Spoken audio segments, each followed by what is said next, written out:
Hello students, Radhe Radhe. आज कक्षा 11 में आपका स्वागत है। जीव विज्ञान के विद्यार्थियों ध्यान दें, हम अब तक पढ़ चुके हैं वर्गीय साधन के परिचय के बारे में कि वर्गीय साधन क्या होते हैं। जैसा कि आप जानते हैं, वर्गीकरण प्रक्रिया को या वर्गीकी को समझने के लिए जिन सामग्री, मटेरियल अथवा चीज़ों की ज़रूरत पड़ती है, उन सभी को वर्गीकी साधन कहा जाता है। इसमें से एक साधन है हर्बेरियम। इसके बारे में पढ़ चुके हैं कि पौधों को पादप संग्रहालयों में हर्बेरियम के रूप में एक कार्डबोर्ड या पेपर की चौकोर या आयताकार शीट पर रख करके उन्हें संरक्षित किया जाता है और वर्गीकरण सहायक सामग्री के रूप में उसका हम उपयोग करते हैं। जो पौधे अपने लोकल या स्थानीय इलाकों में नहीं पाए जाते, उनका अध्ययन भी हर्बेरियम के द्वारा किया जा सकता है। आइए स्टूडेंट्स, आज हम डिस्कस करते हैं नया टॉपिक हर्बेरियम के बाद वनस्पति उद्यान। जैसा कि आप जानते हैं, उद्यान का अर्थ होता है ऐसा स्थान, रमणीक प्लेस या जगह जहां पर हम अपना खाली समय व्यतीत करने का मन रखते हैं। यहाँ पर विभिन्न प्रकार के पौधों की प्रजातियों को संरक्षित किया जाता है। ऐसी प्रजातियां जो बहुत ही संकटग्रस्त हैं, संकटग्रस्त मतलब है जिनकी संख्या बहुत कम रह गई है, ठीक है, और वो वर्गीकरण की दृष्टि से बड़ी महत्वपूर्ण होती हैं, उनके बारे में ज्ञान प्राप्त करना अति आवश्यक होता है। इसलिए जीव विज्ञान के विद्यार्थी अक्सर इस प्रकार के स्थानों का भ्रमण करते हैं। तो वनस्पति उद्यान में जैसे पार्क होता है, तो उस पार्क में उपयोगी आर्थिक महत्व के पौधों को उगा करके उनका संरक्षण किया जाता है और फिर जीव विज्ञान के विद्यार्थी जब उस जगह का भ्रमण करते हैं तो उन्हें उसके बारे में पर्याप्त जानकारी उपलब्ध कराई जाती है। इस प्रकार हम किसी पौधे को लाइव देखने का मौका मिलता है और हम उसे आसानी से उसके काय के लक्षणों के आधार पर समझ सकते हैं, उसकी पहचान कर सकते हैं, ठीक है। इसी प्रकार अगला है सहायक सामग्री जंतुआलय, जैसे आप हिंदी में चिड़ियाघर या इंग्लिश में जू कहते हैं। ये जंतुआलय विशेष स्थान होते हैं जहाँ वन्य जीवों को मानव के संरक्षण में विशेष प्रकार के पिंजरों में या बाड़ों में रखा जाता है।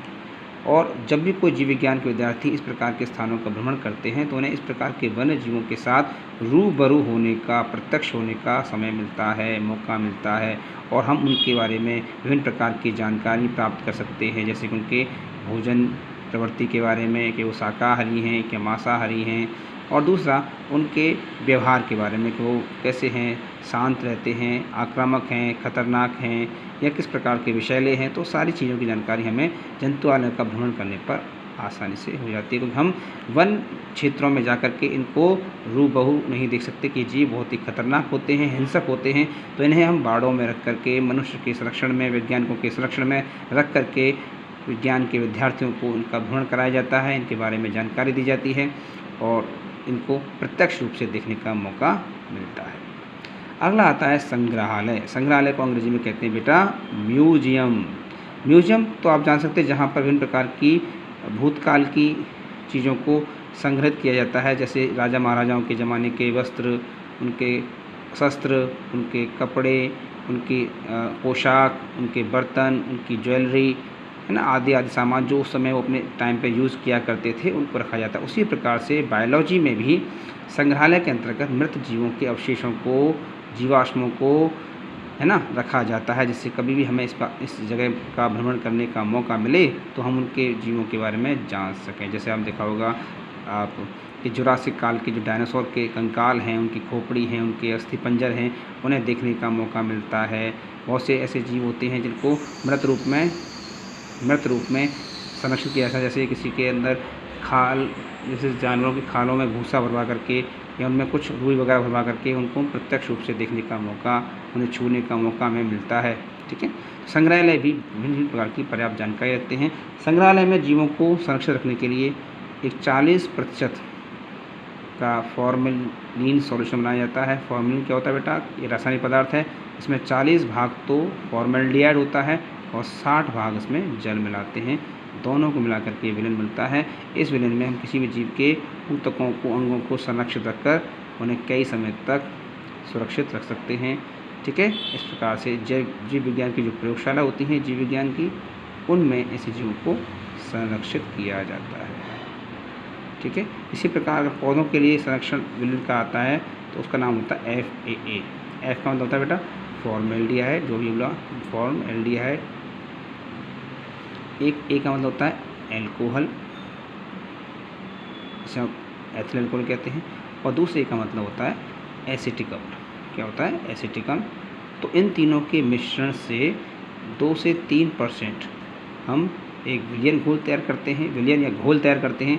इसमें बाकी भाग किसका होता है? जल का होता है। 2% तो 3% तो ये होते हैं तीनों पदार्थ, फॉर्मेल्डिहाइड, एल्कोहल और एसिटिक अम्ल, इसे हम सिरका कहते हैं, और बाकी भाग में जल होता है। इसके अंदर हम पादपों के विभिन्न अंगों को या संपूर्ण पादप को रख सकते हैं। और FAA के विलियन में उन पौधों को रखा जाता है जिनका हर्बेरियम नहीं बनाया जा सकता, जैसे कि जलीय पौधे जो जलीय आवास में रहते हैं, जलीय पौधों के लिए हम FAA का सॉल्यूशन बनाते हैं।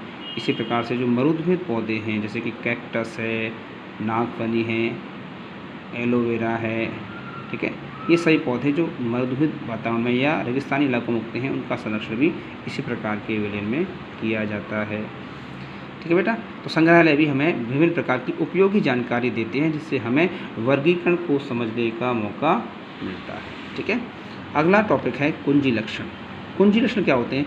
आप समझ सकते हैं कुंजी का शब्द मतलब तो की से है, कि मतलब ताले को खोलने की चाबी होती है, उसके लिए हम कुंजी यूज़ करते हैं। तो लक्षण क्या है? तो कुंजी लक्षण से अर्थ हुआ बेटा जिस प्रकार ताले के लिए चाबी महत्वपूर्ण होती है, उसी प्रकार से वर्गीकी की प्रक्रिया को समझने के लिए हमें कुछ महत्वपूर्ण लक्षणों की आवश्यकता होती है जो किसी जीव की विशिष्ट पहचान बनाते हैं, उसे बाकी जीव जंतुओं से अलग करते हैं। तो इन लक्षणों को क्या कहते हैं?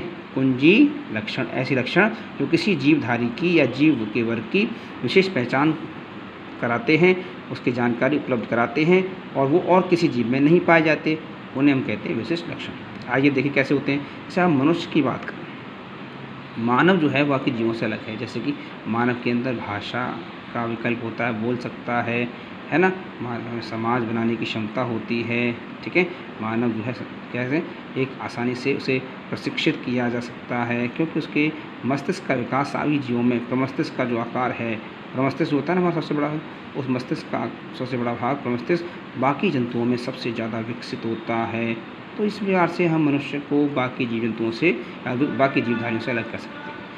अब कुंजी लक्षण क्या होते हैं? कुंजी लक्षण में हमेशा जो लक्षण होते हैं वो जोड़े में होते हैं। कैसे होते हैं? जोड़े मतलब पेयर में होते हैं। तो पेयर में क्यों होते हैं? कि इसमें से एक लक्षण को हम क्या मानते हैं? मान्य करते हैं और दूसरे को अमान्य करते हैं। अमान्य मतलब है एक को तो हम एक्सेप्ट कर लेते हैं, स्वीकार कर लेते हैं, स्वीकार, और दूसरे को हम अस्वीकार करते हैं। कैसे करते हैं? ध्यान दीजिए। देखिए आपने देखा हमारे पास कुछ वर्गीकी संवर्ग होते हैं जिनको हम निश्चित क्रम में व्यवस्थित करके क्या बनाते हैं? पदानुक्रम बना लेते हैं। जैसे जगत, जैसे फिर संघ, फिर जैसे बेटा जगत, जैसे जगत, संघ, फिर बेटा वर्ग, फिर गण तक लेते हैं। ठीक है। जगत मान लीजिए जंतुओं की कितनी जगत हैं? देखो जीवों के 2 जगत होते हैं मुख्यतः, एक तो पादप और जंतु।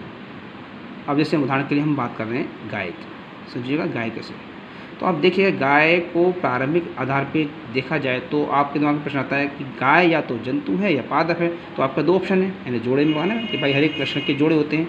तो एक जोड़ा तो होता है स्वीकार करने के लिए, एक होता है स्वीकार या रिजेक्ट करने के लिए। तो आइए अब कैसे यूज़ करते हैं इनको देखिएगा।